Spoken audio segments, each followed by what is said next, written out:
Okay, here we go. Redemption time. Rock, paper, scissors. Damn, you're good. Okay. One more time. Rock, paper, scissors. No way. Rules are rules. What's up, YouTube, and welcome back if you're not new. And if you are new, hi, I'm Sabine. I'm a biohacker from England.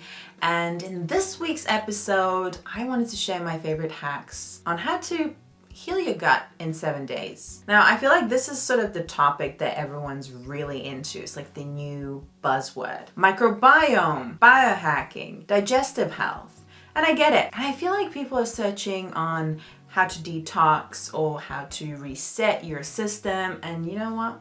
I'm gonna bring the truth to you. Now, I do want to remind you that gut healing doesn't happen usually in 7 days. It can be a long process. It can take months, weeks, sometimes even longer. It is so worth it. It's the best investment that you can do. I wanted to share some simple hacks that I have learned on my biohacking journey. Now, to note, I'm not a doctor. I can't prescribe you anything. So please, if you're unsure, if you have any underlying issues, do seek out professional help. That being said, the hacks that I'm gonna share with you have been accumulated over months and years of experimenting and trying new things. So I'm gonna show you how I went from this to this in just 7 days. Now, I'm very passionate about gut health.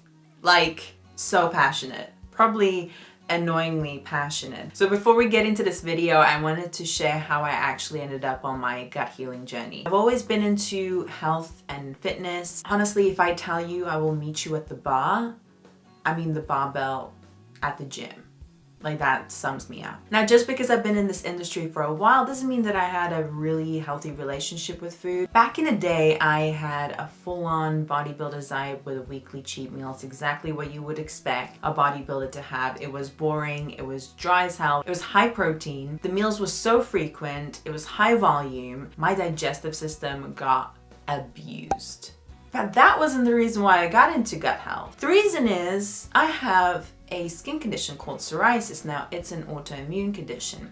Typically, it has no cure, which got me interested in diseases that cause symptoms and kind of took me down the biohacking rabbit hole. Now, it's been a long time coming, but I have pretty much cleared my skin to about 95%. Your girl has been having takeaways, and I also went to a birthday and it was a kind of like a weekend thing. But as soon as I take myself out of my routine, my digestive system is like, what is this? Is this alcohol? Cake? Grains? What are you doing, Sabine? Yeah, it's quite intense. I end up bloating like crazy. Can we take a moment? Who would have thought that a year later I would be on BiOptimizers' YouTube channel talking about my gut health? Get the tissues out. Alan, please stop crying. You don't have to do all the biohacks that I'm going to share with you in this video. And honestly, take what resonates with you, leave what doesn't.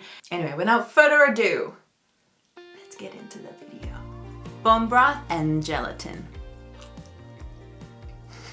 My secret weapon to a healthy gut that isn't so secret is bone broth and gelatin that I like to use for separate recipes. I have also become quite the expert at making it. It can be time consuming, but honestly, it is so worth it, and the end product is much more valuable than liquid gold in my opinion. It's the fountain of youth. It is extremely nutritious and is so efficient at repairing leaky gut. Of course, the flavor and the nutrient and vitamin content will completely depend on what type of bones you use, but you can expect to absorb anything from collagen, vitamin A, K2, glycine, glucosamine, glutamine, iron, calcium, and many more.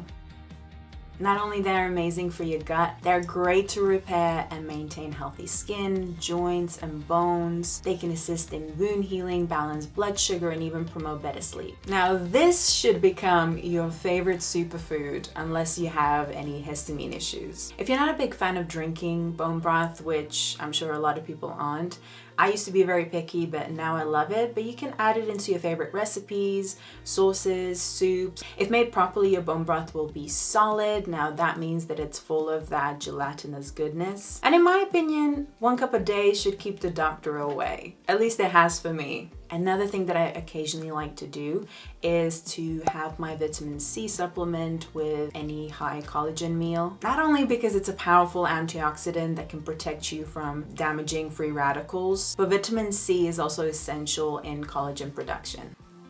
Cut the I mean, sugar. Wait, isn't that the same thing?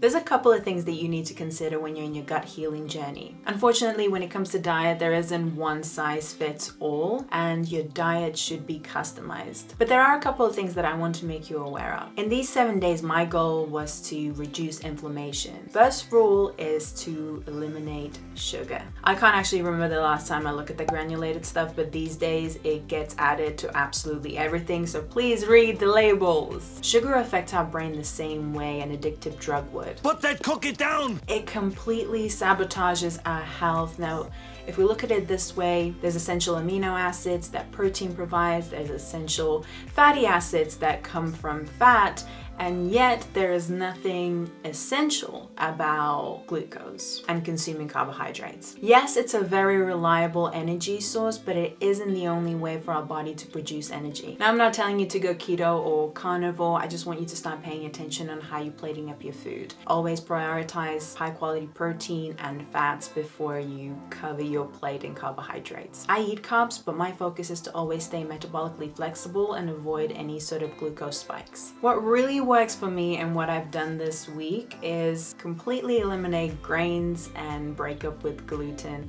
And if you are sensitive to dairy, I would completely eliminate conventional dairy. What I was trying to do is to eliminate any possible inflammatory foods to let my gut lining repair itself and to kind of give it a little bit of a break. I'm a big fan of paleo and it has worked for me in the past. Although when it comes to dessert type of foods, I lean more towards keto, just because on paleo you're allowed to have maple syrup and coconut sugar, and any type of sugar I do try and avoid. There are better carbohydrates to have. Intermittent fasting.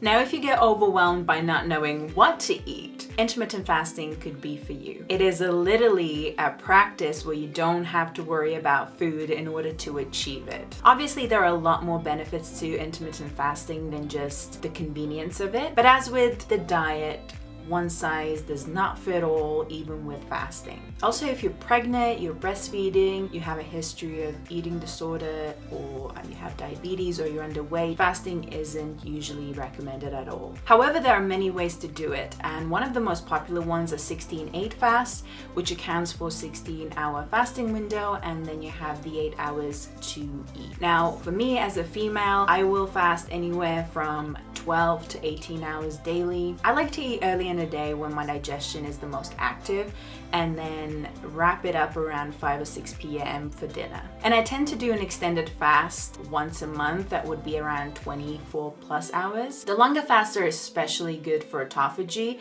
but honestly, if you're just starting, just take it easy and look after yourself. Our microbiome has a 24-hour cycle called circadian rhythm. Our body relies on this schedule to carry out important functions. So it really helps out when we follow the same daily sleeping and eating pattern, making us more resilient in long term. Let me bring some over.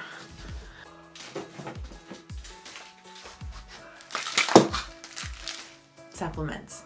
So let's talk about supplements. When we have gut problems, it's the #1 indicator that we are in dysbiosis, or that the bacteria in our gut is out of balance. Long-term dysbiosis will lead to dis-ease or disease. Unfortunately, we live in a world where our food is nutrient deficient and quite possibly toxic. Whether it's heavy metals in our fish, mold in our grains, food additives, preservatives, genetically modified food, the list goes on. So currently my number one supplement is the Leaky Gut Guardian. It's a very strategic blend of pre and probiotics. I can't actually explain how excited I am to take it in the morning, and I recently discovered that I can literally just scoop it straight in my mouth and it's almost like a dessert. So if you haven't tried it yet, please do.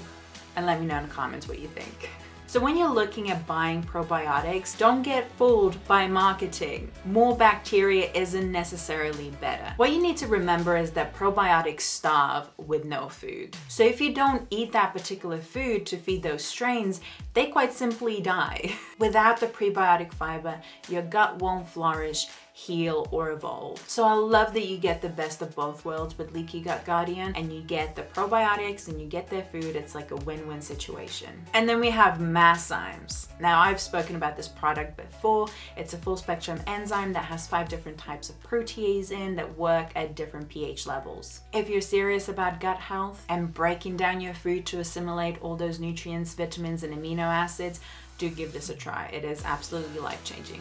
I also use P3OM, that is a match in heaven with Masszymes. It's a protein digesting single strain probiotic that works synergistically with Masszymes. A lot of digestive problems can actually be linked to undigested proteins in your gut. When we look at pathogens like viruses or fungi like yeast and mold, they're all protein-based life forms. So having a ruthless probiotic that attacks foreign invaders like Arnie in the film Predator is essential.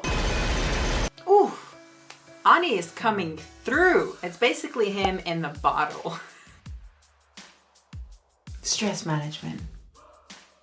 So we have all heard of gut and brain connection. The brain has a direct effect on your gut and vice versa. Not only can stress alter your microbiome, it can also paralyze your digestive system. Think of it this way: if you're running away from a tiger, your body won't be worrying about digesting food. It is simply focused on survival. The problem is that your brain treats any type of stress as if you were chased by a tiger. And then it doesn't really matter what type of diet you're on, keto, vegan, paleo. So there are 2 things that you can do. You can either eliminate the stressor, or you can learn how to relax. Do some grounding and reconnect with the nature. Take a bath, go for a walk, turn off your phone before bed, or set up and stick to a new bedtime routine. Just find what works for you. If you missed the result early in this video, here it is again, all close up. I am so happy with the result. It works every time. Whenever I cut out inflammatory foods, I just feel better. I look better. You can see change physically, and I have such mental clarity. Now, I couldn't fit everything in one video. There is still so much to talk about. So if you want a part 2, where we can delve into more gut health, please let me know in the comments. And in the meantime, check out BiOptimizers' free awesome health course. There is so much information on there if you're still looking to optimize your health. And please hit that like button and subscribe if you haven't already, and hit that notification bell so you get notified of my next video.